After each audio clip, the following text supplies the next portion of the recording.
జీవి మాల్లో చలో చలో కిలో కిలో ఆషాఢం కేజీ సేల్. విజయవాడలో ఆటో వర్కర్లు నిరసన చేపట్టారు. ఏపీఎస్ఆర్టీసీ ఉచిత బస్సు కారణంగా నష్టపోతామంటూ ఆటో వర్కర్లు నిరసన చేపట్టారు. జీవో 21 ని రద్దు చేయాలంటూ డిమాండ్ చేస్తున్నారు. తాము మహిళలకు ఉచిత బస్సుకు వ్యతిరేకం కాదని, లక్షలాదిగా ఉన్న ఆటో వర్కర్ల సమస్యలు పరిష్కరించాలని చెబుతున్నారు. ఆటో మోటార్ కార్మికులకు ఏడాది 15,000 ఇవ్వాలంటూ కూడా డిమాండ్ చేస్తున్నారు. ఏడాదికి ఓలా, ఊబర్ లాంటి వాటిని కంట్రోల్ చేసి తమ ఉపాధి పోకుండా చూడాలంటున్నారు. అధికారంలోకి రావడానికి చేసిన వాగ్దానాలు వెంటనే నెరవేర్చాలని డిమాండ్ చేస్తున్నారు.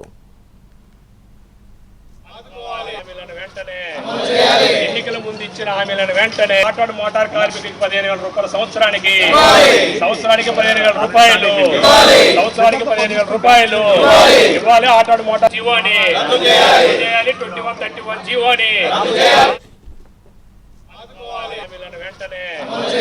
ఎన్నికల ముందు ఇచ్చిన హామీలను వెంటనే ఆటో మోటార్ కార్మికులకు 15,000 రూపాయలు సంవత్సరానికి 15,000 రూపాయలు సంవత్సరానికి 15,000 రూపాయలు ఇవ్వాలి. ఆటో మోటార్ జీవోని 2131 జీవోని